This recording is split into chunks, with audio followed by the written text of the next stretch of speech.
mga minamahal, nandito naman po ako, si Andrew E. Kasama si Mima Alicia, and yes, pag-uusapan natin ito nga pong statement ni Robin Padilla na hindi pa nga nakakarating sa kanya, boy. Yung impeachment paper, oo, na pagbabasihan nila whether if i-impeach nila or not. Kasi 'di ba, nandun pa lang naman sa House Justice Committee, meron na agad boto itong si Robin Padilla. Oh. Nakikita niyo yan? Oh, yan. Ayan, oo.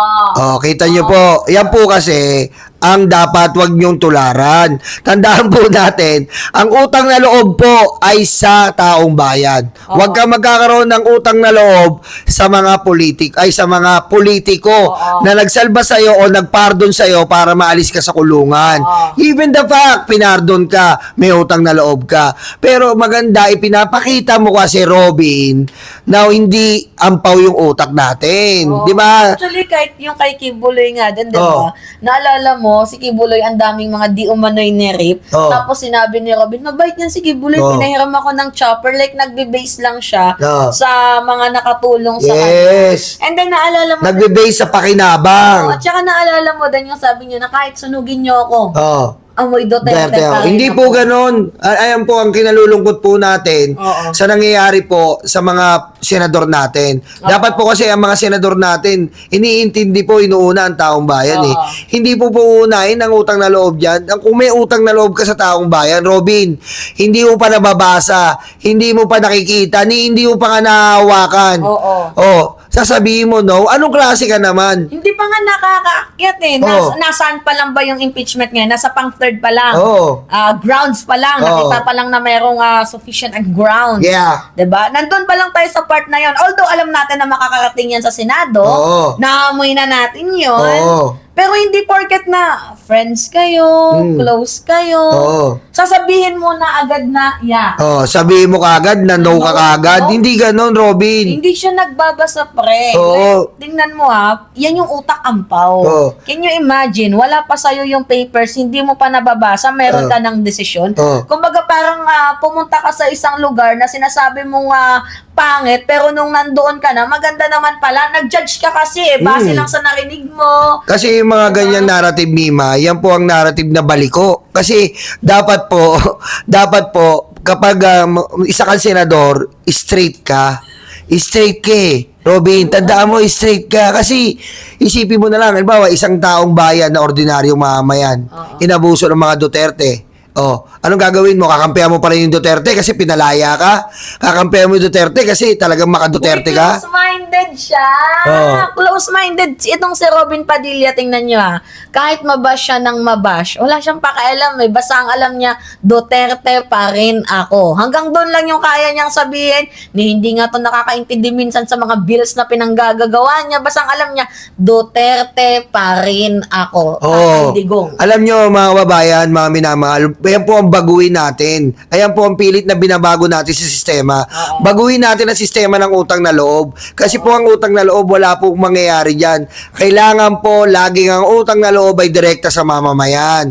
Kasi tayo po ang sandigan. Tayo po ang pinagkukuwaran nila ng pangkain, pangsweldo, panglamon nila. Tapos kakampihan nila isang Duterte. Kung ganun po, di ba, Mima, doon kayo sumweldo. At saka pinapasweldo namin yung mga senador, tayo na mga taxpayer, pinapasweldo natin sila kasi they are a public servant. And if you are a public servant, you need to, diba? You need to, tawag dito, serve for the Filipino people. You're a public servant, so you must do things right. Okay? Don't do wrongdoings, okay? Be an example to the Filipino people imploring the aid of the Almighty God. At saka, diba, dapat nandoon pa rin yung salitang fairness. Diba? Kasi as a impeachment judge, diba? Judge. Sila yung judge ng impeachment court sa impeachment trial ni Vice President Sara Duterte. Supposedly, dapat you are fair. Fair ka. Hindi mo ipakita na maka-Duterte ka, maka-Marcos ka, may kinakampihan ka. Hindi mo dapat ipakita yun kasi you are a judger. Judge ka ng isang impeachment complaint sa impeachment trial. Ayan, lumalabas, Robin, judge ka, bubble gum. Dumidikit ka, nginunguya-nguya mo mga Duterte, madikit ka sa mga Duterte. Mali na naman pagkaintindi mo. Dapat, yung judge, usgado, hindi Judge Bubblegum. Kasi ang nangyayari, ganito pwede ba Nyulo na matanggal yung mga nakikita natin na matik na maka-Duterte na? Pwede kaya yun na magkaroon tayo ng protest? Yung matik na Duterte ka kaagad, di ba? Or di kaya maka-Marcos ka kaagad.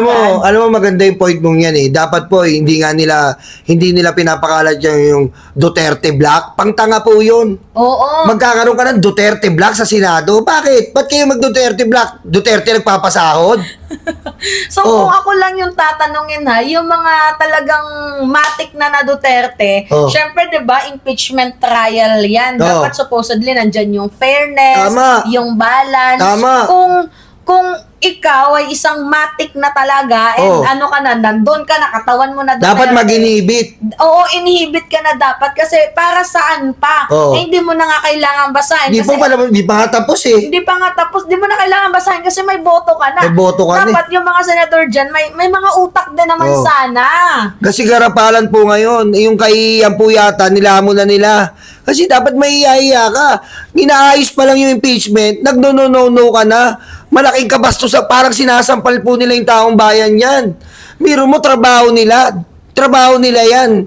Gagawin nila, may pinanigan kagad. Oo nga.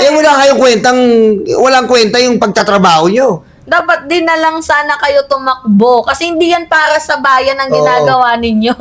Para sa bayad yan. Para sa bayad. Tsaka para sa bayag. Dumidila kayo ng bayag eh. Sino ng bayag? Digong! Tingnan nyo nakita nyo naman na meron ng papers, documents dito kay former President Duterte. That's why nawaran siya ng ICC. Diba? May papers na nga lahat-lahat. Dito kay Sara Duterte, ganun din. May papers na lahat-lahat. Hindi pa din kayo naniniwala?